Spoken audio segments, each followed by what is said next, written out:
Hey, do you like smooth stuff? If you said yes, today's video is for you.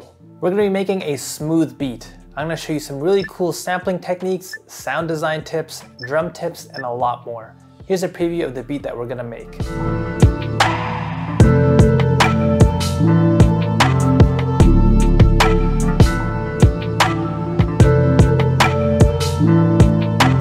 Now to make this beat, we're gonna layer our own sounds along with our sample, which can be a struggle for a lot of producers. So I'm gonna show you a step-by-step process that you can use to help you with this. But before we get into it, people always ask me to share tips on how to get straight diesel.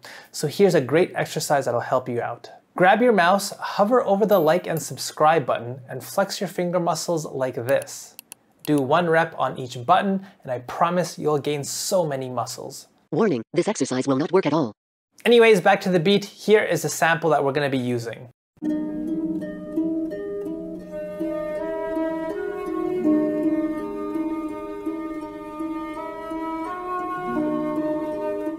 I got this sample off of Vinyl Frontier, which in my opinion is the best place on YouTube for finding amazing samples. I'll leave a link to their YouTube channel in case you wanna go e-digging, or if you wanna grab the same sample and make this beat along with me. So here, let's load up this sample into our sampler.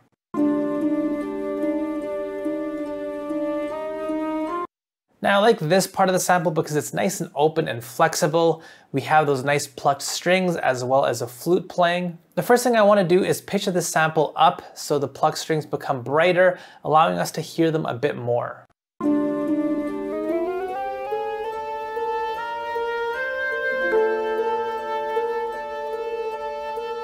And after listening to this entire sample, I noticed there's a part later on where the flute is playing the exact same note, but the strings underneath are playing something different.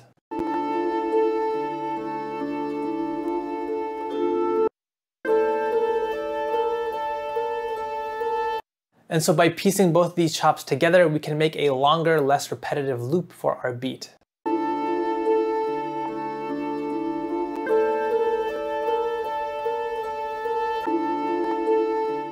This works so far. Let's start filling out our beat a bit more by using our own sounds. I'm gonna grab this bell sound here. Based off of its characteristics, I think it'd be a perfect sound to use for this beat.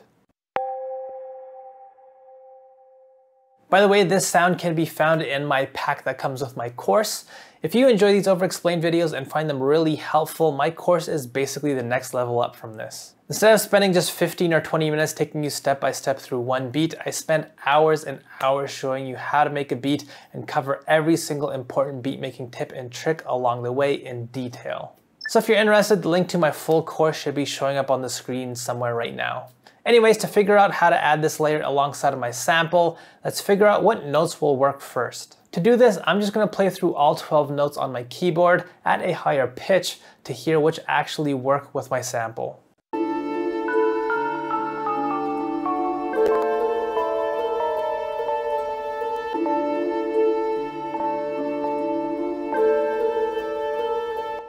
So it sounds like D fits the best, so let's start our pattern there, and then we'll use some of the other notes that also sounded like they worked to build a simple progression here.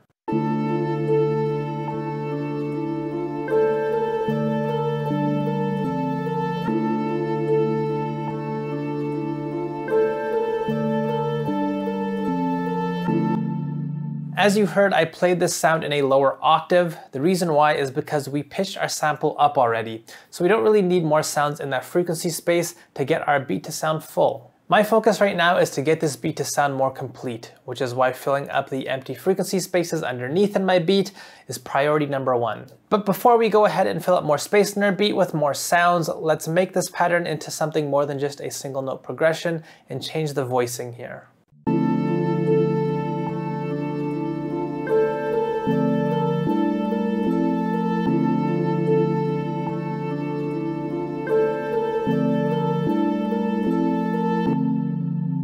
Once again, to do this, I just layered other notes that sounded like they worked on top of my progression to add more into this pattern. It's just really that simple. Next, I'm gonna duplicate the same sound out and create a pattern in a lower octave to fill this beat out even more.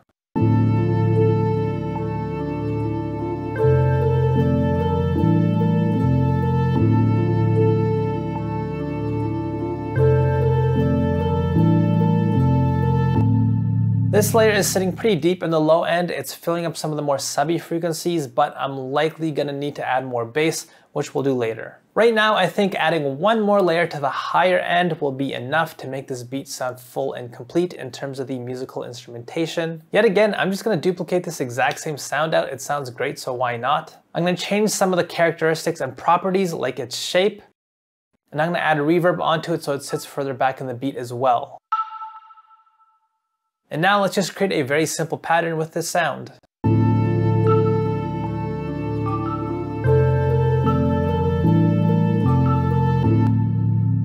Smooth as a baby's bottom. Now while I like the way this sounds so far, I think we're gonna run into a problem with how the sample's being used right now.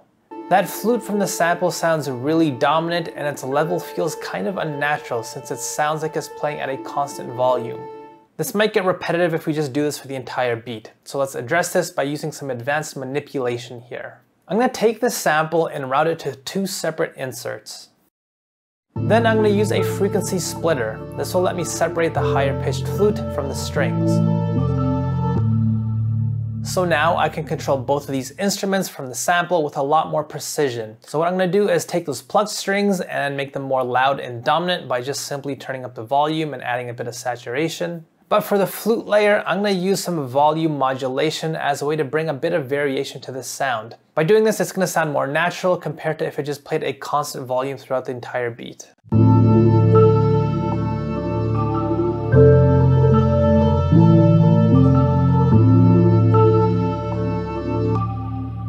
And even better, another technique that I can use is automating the volume of that flute layer and not have it play at different parts throughout my entire beat. That way my beat will sound a little bit more dynamic once I move on to arranging it.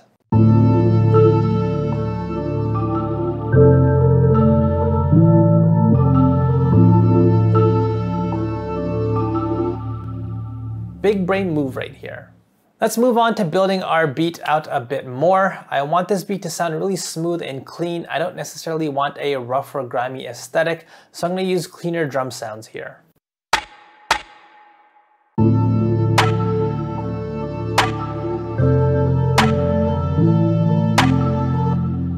A very typical snare pattern here, nothing too crazy. Next, I'm going to grab this very clean hi-hat.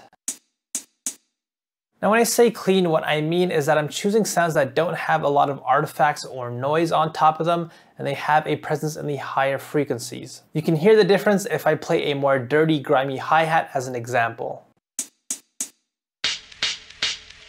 And so by using cleaner drums and percussive sounds like these, I can create a drum pattern that sounds cleaner overall.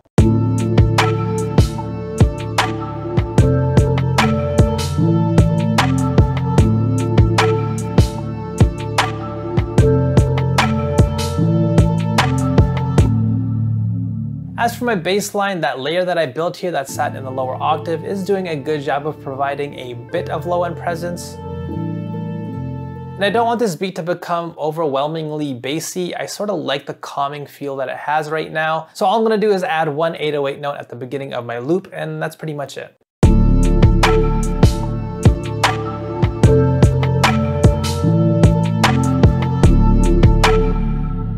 And as you notice, this 808 is not at all distorted or colorful. I don't want rough, harsh textures in my beat because once again, I want to keep things as smooth as possible.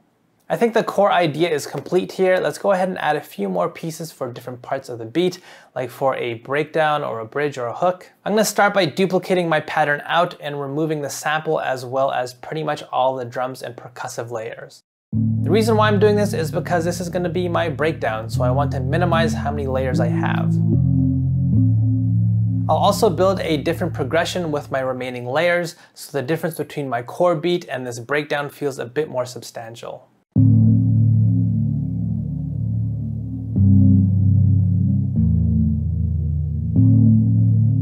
I'll introduce a new sound into this section as well for a bit more variation. I'm going to use a flute sound, which also comes from my course pack. And now let's build a nice melodic pattern.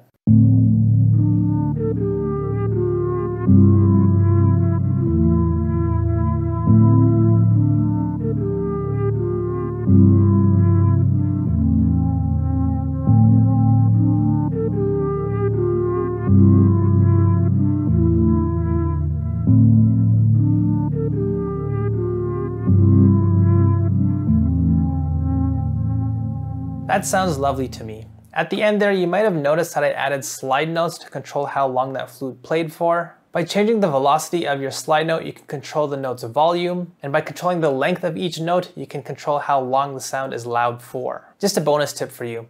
Let's go ahead and add more layers into this beat that we can use for different sections, maybe some small transition sounds as well.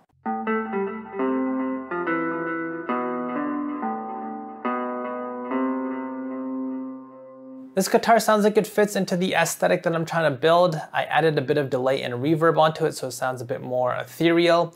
Let's go ahead and build a simple pattern out using this guitar.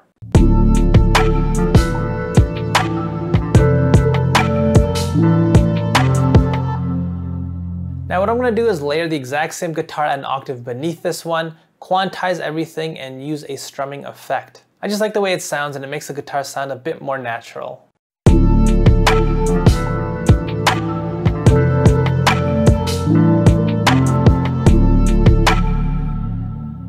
My plan for this layer is to maybe use it for a different part of the verse, maybe bring the energy level up a bit. I think for the hook section, I will need to introduce yet another sound.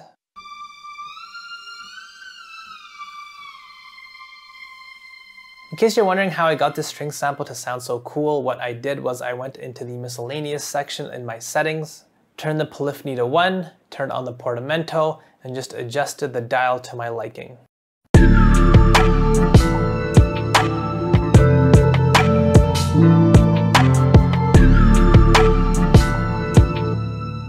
Alright, this sounds great to me. Let's do some more creative sound design here. Check out this sound that I added into my beat. What I did to build this was I took a very common, typical percussive sound, as you can hear, and I got rid of that beginning strike, so all I'm left with is the tail end of the texture. I added some supermassive on top to make it sound really ethereal. This is a free plugin, by the way. I use this pretty often when I want to do some cool sound design like this. But what makes this sound extra cool is this slide that I added here. Most people use slides for their 808s, but using them as a sound design technique can really unlock some unique and interesting ideas. Overall, I think that's enough to make a full beat.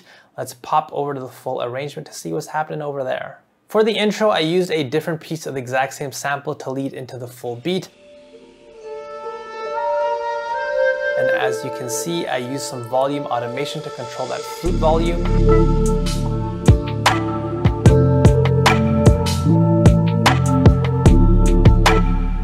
I added this cool spacey layer underneath my strings during the hook as well.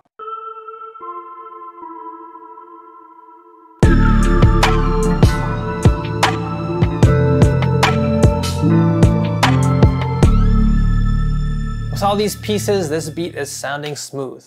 But if you want to learn how to make the opposite kind of beat, a real rough, grimy, gritty beat that makes you want to beat up your uncle, watch the video showing up on the screen right now. In this video, I overexplained one of my favorite beats that I've made in a very long time, so if that's up your alley, check it out.